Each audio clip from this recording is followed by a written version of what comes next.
आदाब नाजरीन, INN की खबरों में आपका इस्तकबाल है। मैं हूं शौकत अली सूफ़ी। पेश खिदमत हैं आज की कुछ अहम खबरें। आज हिंदुस्तान ने 100 करोड़ से ज़्यादा कोरोना वैक्सीन लगाने का हदफ हासिल करके एक रिकॉर्ड बनाया है।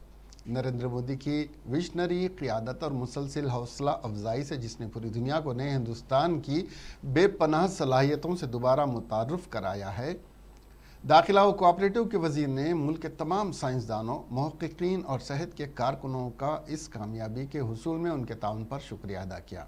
उन्होंने कहा कि इस तारीखी कामयाबी पर पूरी कौम को मुबारकबाद। मैं उन तमाम साइंसदानों, मुहक्किकीन और हेल्थ वर्कर्स का शुक्रिया अदा करता हूँ जिन्होंने बहुत से चैलेंजेस पर काबू पाते हुए और महायज्ञ में हिस्सा डालने के लिए मोदी जी को मुबारकबाद पेश करता हूँ, जो हर शख्स की हिफाजत और सेहत के लिए पुरअज़्म हैं। वज़ीर दाखिला और कोऑपरेटिव के मरकज़ी वज़ीर अमित शाह ने वज़ीर आज़म मोदी की क़ियादत में मुल्क में 100 करोड़ वैक्सीनेशन मुकम्मल होने के मौके पर पूरी कौम को मुबारकबाद देते हुए उन्होंने इस लम्हे को तारीख़ी और काबिल फ़ख्र लम्हा करार दिया है। शाह ने ट्वीट किया, तारीख़ और काबिल फ़ख्र लम्हा। आज 21 अक्टूबर 2021 का ये दिन इतिहास में दर्ज हो गया है। भारत ने अब से कुछ दूर पहले ही 100 करोड़ वैक्सीन डोज का आंकड़ा पार कर लिया है। 100 साल में आई सबसे बड़ी महामारी का मुकाबला करने के लिए देश के पास अब 100 करोड़ वैक्सीन डोज का मजबूत सुरक्षा कवच है। ये उपलब्धि भारत की है, भारत के प्रत्येक नागरिक की है।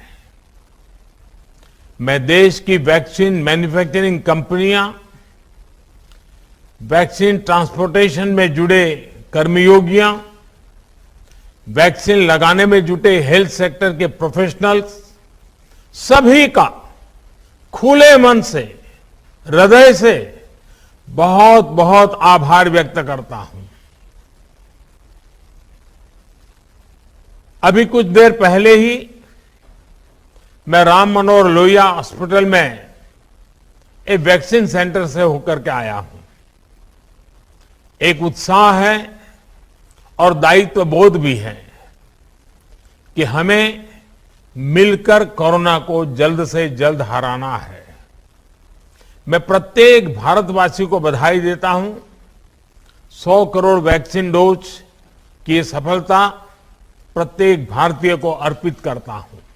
आज सदर जमहूरिया हिंद रामनाथ कोविंद ने जुमेरात को बिहार कानून साज असम्बली की इमारत की 7 साला तकरीबात में शिरकत की।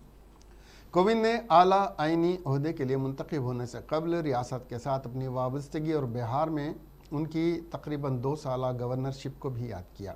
उन्होंने सच्चिदानंद सिन्हा को खिराज तहसीन पेश किया, जो बिहार को रियासत का दर्जा दिलाने में अहम किरदार अदा करते थे, जो पहले कोलकाता ऐवान सदर का हिस्सा था। उन्होंने दलित लीडर मरहूम जगजीवन राम को भी याद किया। जगजीवन राम नायब वजीर आज़म के ओहदे पर फायज हुए और बिहार कानून साज असम्बली के रुकन की हैसियत से अपने सियासी कैरियर का उन्होंने आगाज़ किया था। इस मौके पर सदर जमहूरिया हिंद ने 7 साला यादगारी स्तंभ का संग बुनियाद रखा। बाद अज़ां सदर ने ऐवान में बहस पार्लिमानी निज़ाम की बुनियादी बात है कि मौजू पर मुनक्किदा सेमिनार से खिताब किया। बिहार असम्बली के स्पीकर विजय कुमार सिन्हा के मुताबिक सुतून 100 साल पुरानी अजीम शान इमारत की ऊंचाई के बराबर होगा और इसके ऊपर बौद्धि दरख्त की धात की नकल होगी, जिस दरख्त के नीचे गौतम बुद्ध ने 2000 साल पहले रोशन क़ियाली हासिल की थी।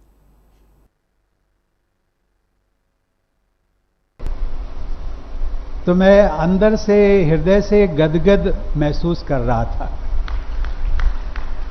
और गदगद इसलिए महसूस कर रहा था कि इस देश के प्रथम राष्ट्रपति राजेंद्र बाबू और इसी बिहार की धरती के राज्यपाल बनकर के गए राज्यपाल थे।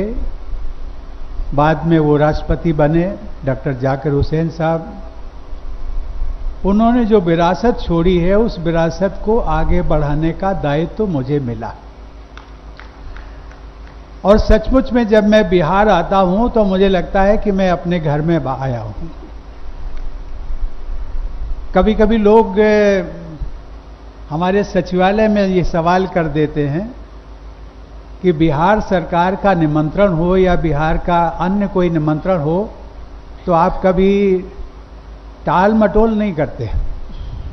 तो मुझे लगता है कि मैं कहता हूं कि बिहार से कुछ मेरा एक राज्यपाल का ही नाता नहीं है बल्कि कुछ और भी नाता है, और वो नाते को मैं ढूंढता रहता हूं, और जिसको कभी कभी मुख्यमंत्री जी उसका उल्लेख कर देते हैं।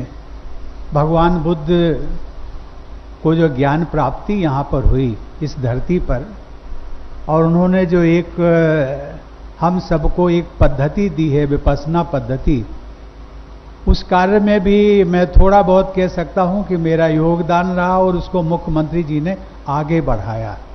मैं इसके लिए आज मुख्यमंत्री जी को हृदय से मैं उनका धन्यवाद भी देता हूं। देवी और सज्जनों, बिहार हमेशा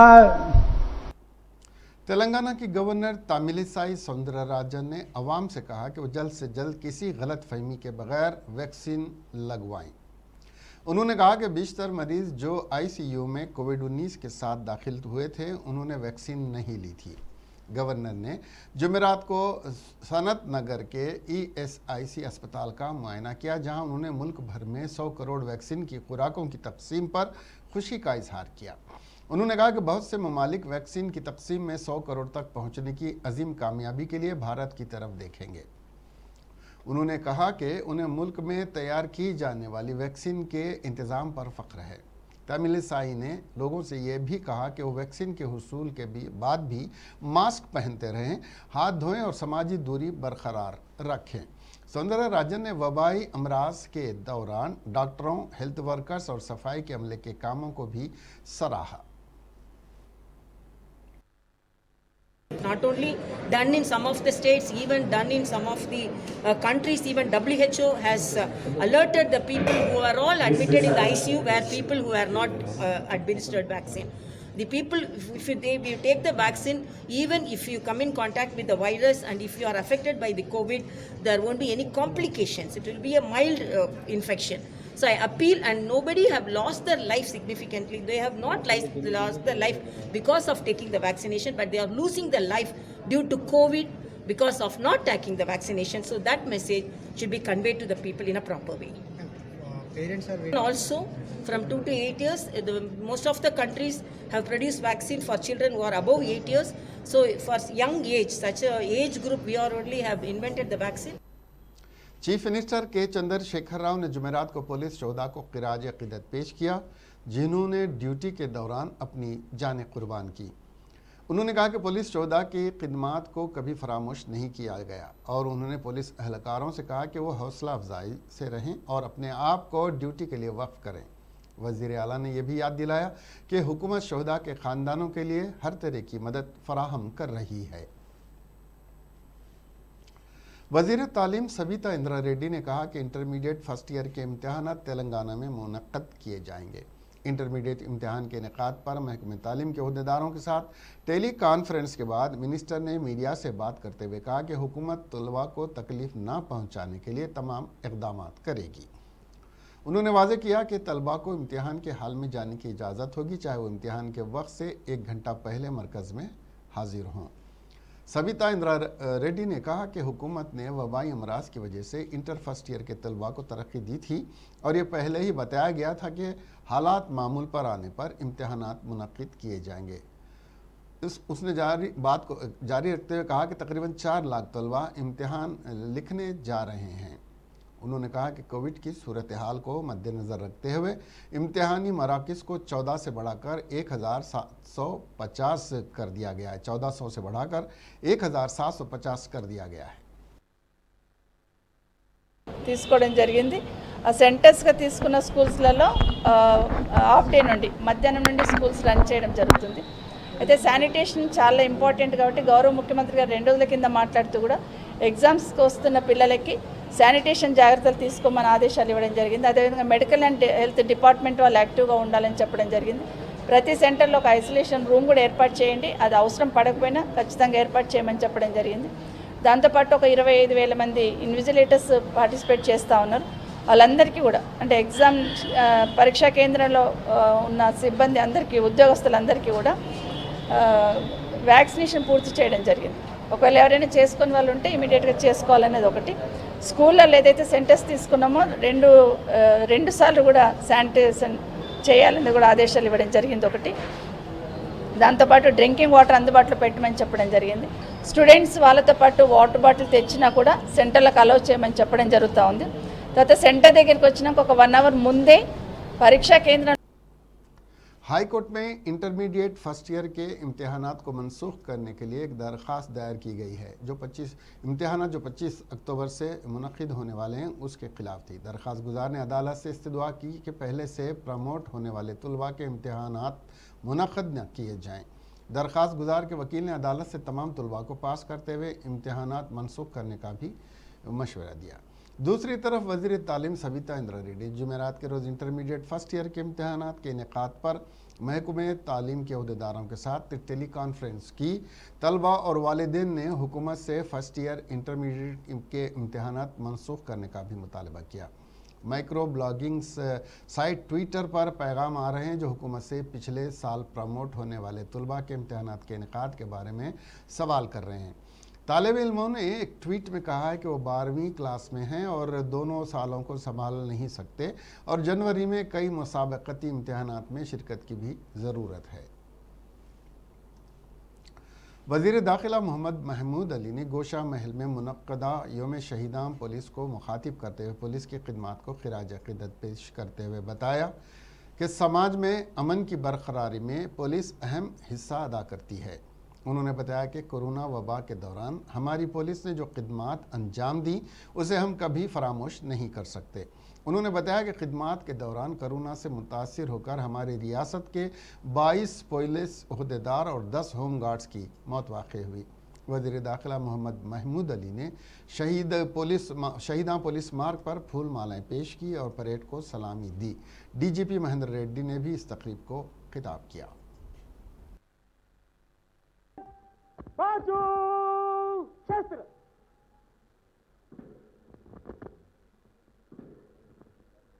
शहीद पुस्तक टोली धीरे चल।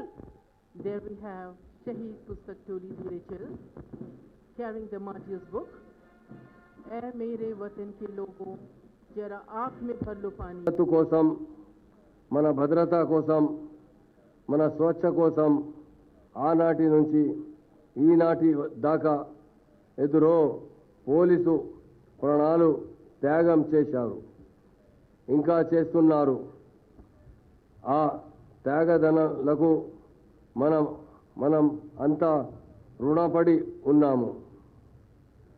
ఈ సంవత్సరం దేశవ్యాప్తంగా 377 మంది పోలీసులు త్యాగాలు చేశారు. విధి నిర్వహణలో త్యాగ నిరతిని ప్రదర్శిన అమర పోలీసు వీరందరికీ పేరు పేరున మరొకసారి శ్రద్ధాంజలి ఘటిస్తున్నాను. कायद मजलिस मुक़न्नना पार्टी अकबरुद्दीन अवैसी ने मुसलमानों पर जोर दिया कि वह हुजूर अकरम सल्लल्लाहु अलैहि वसल्लम के अस्वा हुस्ना को अपनी ज़िंदगी में लागू करते हुए दीगर अक़वाम के सामने इस्लाम का हकीकी चेहरा पेश करें ताकि दीगर अबनाए वतन इस्लाम की सच्ची रोशनी से रोशनास होते हुए इस्लाम की हकीकत को जान सकें। कायद मजलिस ने अवैसी डिग्री कॉलेज में अपने हल्के के 500 से ज़ायद असातिज़ा की माली इनायत करते हुए कहा कि कौम की तामीर में असातिज़ा के रोल रीढ़ की हड्डी की तरह हैं। असातिज़ा की लापरवाही नस्लों को तबाही के दहाने पर पहुंचा देती है। ले लीजिए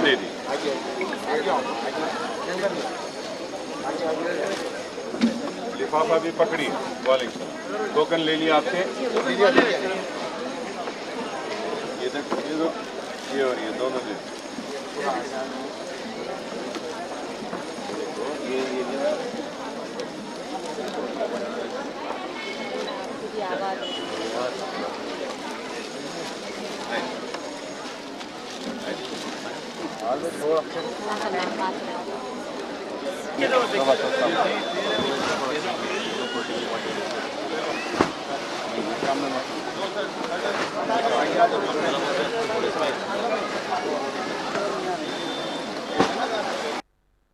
शिकायत थी कि स्कूल वाले फीस ले रहे हैं। ठीक है, किसी हद तक उनकी शिकायत जायज थी कि स्कूल खुला नहीं लेकिन फीस ले रहे हैं, लेकिन किसी ने ये नहीं सोचा कि स्कूलों के और मदारिस के बंद होने की वजह से जो असातिज़ा बेरोजगार हुए, जो तनख्वाहों से महरूम हुए, उनका घर कैसे चल रहा है, किसी ने नहीं सोचा। और आज रसूलुल्लाह सल्लल्लाहु अलैहि वसल्लम के गुलामों के गुलामों के गुलामों के गुलामों का एक अदना गुलाम अपनी जानिब से एक तोहफा दे रहा है आपको, कबूल फरमाने की इनायत फरमाइए और कबूल करिए मेरे इस तोहफे को। बेशक कि मेरा तोहफा जो मैं आज आपको दे रहा हूं बहुत कम है, इसकी कोई अहमियत नहीं है। मैं जानता हूं आपकी नजर में इसकी अहमियत नहीं है, दुनिया की नजर में भी नहीं होगी। ये बहुत छोटा सा हकीर नजराना है जो मैं आप लोगों को पेश कर रहा हूं, इसको कबूल फरमाइए। ये मेरी जानिब से मदद नहीं है आपकी, ये मेरी जानिब से कोई ताउन नहीं है आपके लिए, ये मेरी जानिब से एक इमदाद भी नहीं है, ये एक मेरी जानिब से एक छोटा सा नजराना है जो मैं आपको पेश कर रहा हूं, इसको कबूल कीजिए, यही आपसे दरख्वास्त करूंगा। मैं किसी पे एहसान नहीं कर रहा हूं, अल्लाह ने मुझ पर बहुत बड़ा एहसान किया, अल्लाह ने मुझ पर बहुत बड़ा एहसान किया। तेलंगाना वाईएसआर पार्टी की सरबराह वाईएस शर्मिला ने कहा कि वजीर आला के चंद्रशेखर राव के घुमंड और तकब्बुर को चूर चूर करने और ख़ानदानी हुकूमत का खात्मा करने के लिए वो आज से पदयात्रा का आगाज़ कर चुकी हैं। रियासत में मसाइल ना होने का सबूत पेश करने पर वो ज़मीन पर नाक रगड़ने के लिए भी तैयार हैं। चिवड़ला से पदयात्रा का आगाज़ करने से कबल जलसे आम से खिताब करते हुए वाईएस शर्मिला ने कहा कि वो अपने वालिद आंजहानी राजशेखर रेड्डी के अधूरे कामों की अंजामदेही के लिए नई सियासी पार्टी तश्कील दे चुकी हैं। 18 साल कबल मेरे वालिद ने चिवड़ला से पदयात्रा का आगाज़ किया था, वो भी अपने वालिद की तकलीद करते हुए चिवड़ला से पदयात्रा का आगाज़ कर रही हैं। उन्होंने कहा कि वज़ीर आला के CR वादों को निभाने में पूरी तरह नाकाम हो चुके हैं। वो रियासत के तमाम असम्बली हलकों का अहाता करेगी, अवामी मसाइल से वाकफियत हासिल करते हुए TRS को इक़्तिदार से बेदखल करने तक अपनी जद्दोजहद को जारी रखेंगी। कांग्रेस के भी वो टुकड़े टुकड़े करके रहेंगी। उन्होंने कहा कि 7 साल के दौरान कई किसानों ने खुदकशी की है, 30,000 लोगों को मुलाजिमत से बेदखल किया गया है। रियासत में सैकड़ों बेरोज़गार नौजवान खुदकशी कर चुके हैं। नोटिफिकेशन की अदम इजराई से तालीम याफ्ता कई नौजवान हमाली का काम कर रहे हैं। तेलंगाना में 1,51,000 सरकारी जायदादें मकलूआ हैं। हुकूमत की जानिब से रियासत में मसाइल ना होने का सबूत पेश करने पर वह ज़मीन पर अपनी राख रगड़ने के लिए तैयार हैं। तेलंगाना कांग्रेस के सदर रेवंत रेड्डी ब्लैकमेलर हैं। के चंद्रशेखर राव की बदउनवानियों का सबूत होने का दावा करने वाली बीजेपी उनके खिलाफ कार्रवाई करने से गुरेज कर रही है। विजय अम्मा ने झंडा लहराकर अपनी दोख्तर शर्मिला की पदयात्रा का आगाज किया।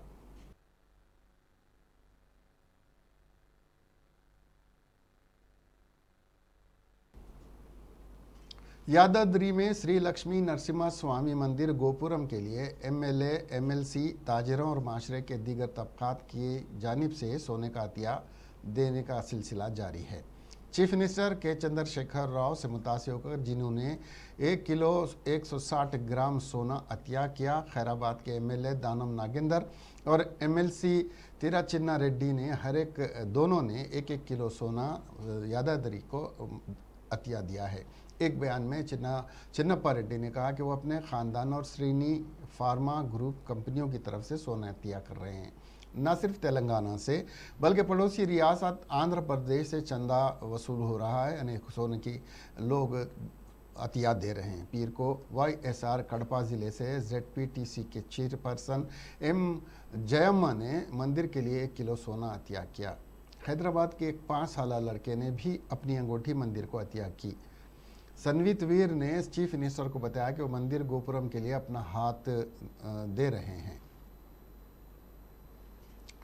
सीनियर कांग्रेस क़ायद साबिक़ रुकन राज्यसभा V हनुमंत राव ने कहा कि जिस तरह गंगा स्नान के बाद इंसानों के गुनाह धोए जाते हैं, इसी तरह मुल्क से गद्दारी करते हुए मुल्क की दौलत को लूटने वाले वज़ीर आज़म नरेंद्र मोदी के साए में जाने के बाद तमाम जराइम से वो पाक हो जाता है और मुल्क की लूटी हुई दौलत उसके लिए जायज़ हो जाती है। आज मीडिया से बात करते हुए कांग्रेस क़ायद ने कहा कि साबिक़ वज़ीर आज़म डॉक्टर मनमोहन सिंह ने अवामी दौलत लूटने वाले आला पैमाने के सियासी क़ायदीन और ताजरीन के ख़िलाफ़ कार्रवाई से गुरेज किया और न उन्हें जेल भेजने से खौफ खाया।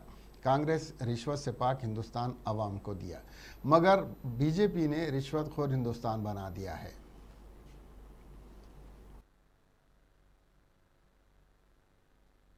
यूपीए सरकार में राजा को जेल में बताए, सुरेश कलमाडी जेल गया, रामलिंगा राजू कनिमोरी मिनिस्टर MP थी, उनको भी बराबर जेल को जाना पड़ा।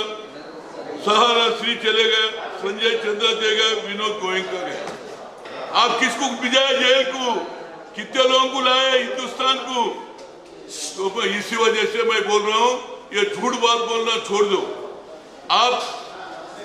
आपके पीरियड में करप्शन की कोई महत्व नहीं है। मैं करप्शन एराडिकेट कर रहे। अगर कोई भी दूसरा पार्टी में बैंकों को लाखों का कुर्बानी बेईमानी करके डुबा दिए वालों को, मनी लैंडिंग करे तो और चोरी करे वालों को सब तुम्हारा पार्टी में आए तो हमारे पास काशी विश्वनाथ गंगा में अगर डूब गया तो पूरा पाप चले जाता। कहते गंगा में डूब गया पाप पूरा चले गया, लोग जाते काशी विश्वनाथ। वैसी डूब के सीधा नरेंद्र मोदी के ऑफिस में बीजेपी में गया, कंडवा डाल लिया तो सब भूल जाते।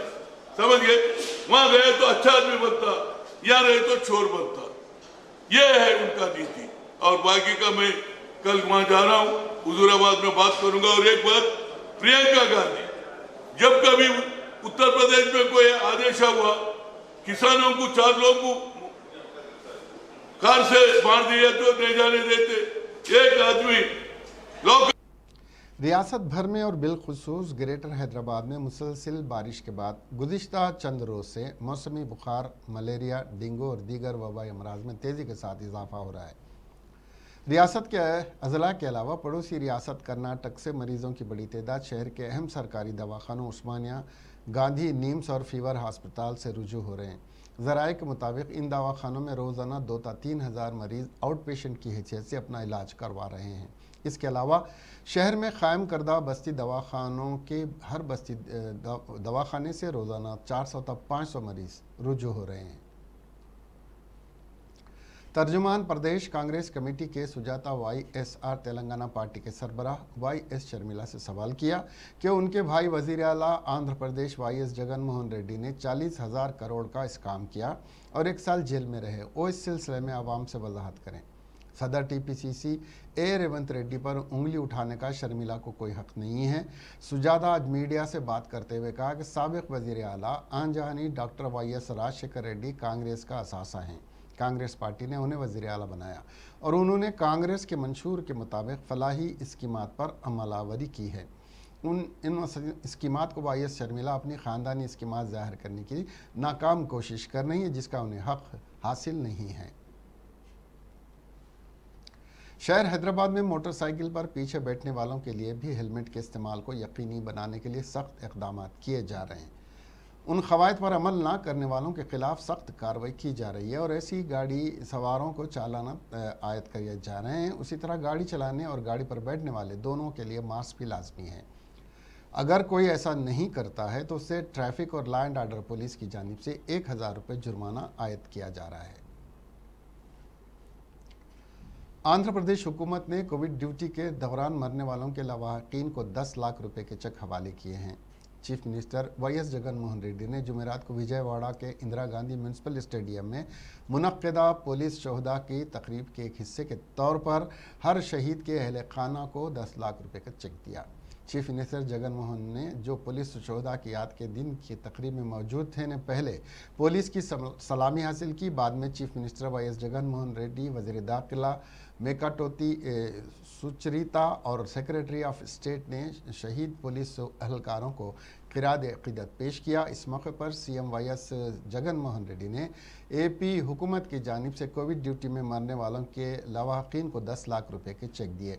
दरियासना पुलिस वेलफेयर ग्रांट जो 2017 से ज़ेर अल्तवा है, हुक्काम ने उसे सीएम वाई.एस. जगन मोहन के नोटिस में लाने के बाद मंजूर किया था। तकरीबन ख़ानदान 206 करोड़ रुपए, तकरीबन हर ख़ानदान को 15 करोड़ रुपए की ग्रांट मंजूर की गई है और उनको फ़ायदा पहुंचाने के लिए उनकी फैमिलीज़ को 15 करोड़ की ग्रांट मंजूर की गई, जिन्होंने कोविड ड्यूटी अंजाम देते हुए अब मौत पाई, जिनकी मौत हो गई थी।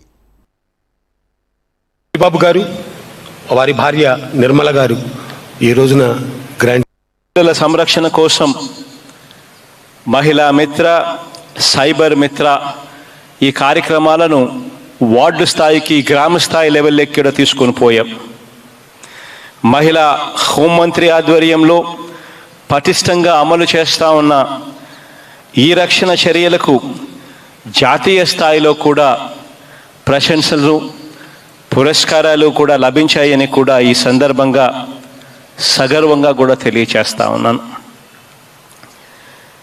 ఇక్కడ మరికొన్ని విషయాలను కూడా ఈ సందర్భంగా ప్రజల ముందు ఉంచాలి. మారుతా ఉన్న సమాజంలో పెరుగుతా ఉన్న టెక్నాలజీతో క్రైమ్ ఇన్వెస్టిగేషన్ నుంచి సైబర్ క్రైమ్ ఇన్వెస్టిగేషన్ వరకు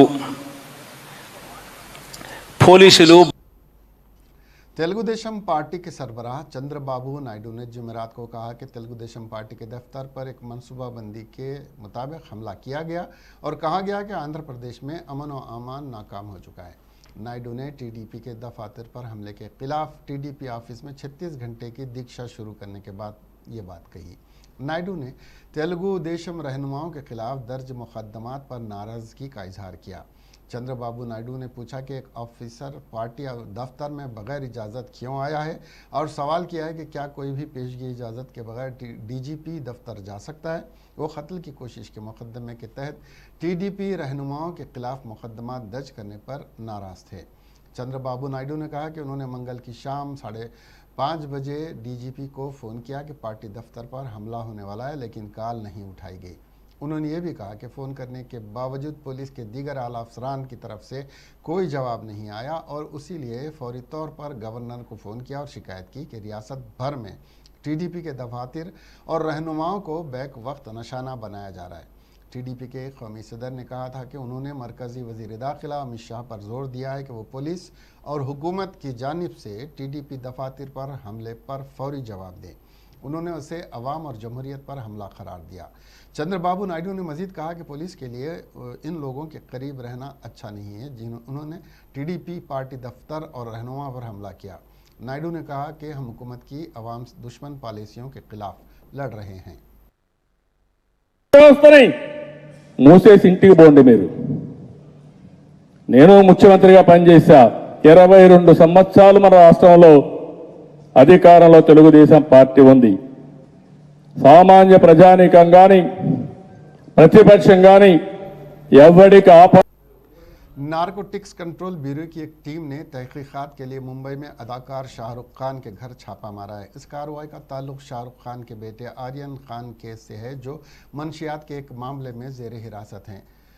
एक एजेंसी के मुताबिक एनसीबी की टीम जुमेरात को शाहरुख खान की रिहाइशगाह मन्नत पहुंची और शाहरुख खान के अलावा एनसीबी की एक टीम जुमेरात को अदाकारा अनन्या पांडे के घर भी गई। अनन्या पांडे अदाकार चुंकी पांडे की बेटी हैं और शाहरुख खान की बेटी सुहाना खान की करीबी दोस्त हैं। एनसीबी ने उन्हें जुमेरात को पूछगछ के लिए भी बुलाया था। शाहरुख खान ने जुमेरात को मुंबई के आर्थर रोड जेल में कैद अपने बेटे आर्यन से मुलाकात भी की। इसके साथ ही ये खबरें यहीं ख़त्म हुई। अब हमें दीजिए इजाज़त और देखते रहिए INN चैनल। खुदा हाफिज़।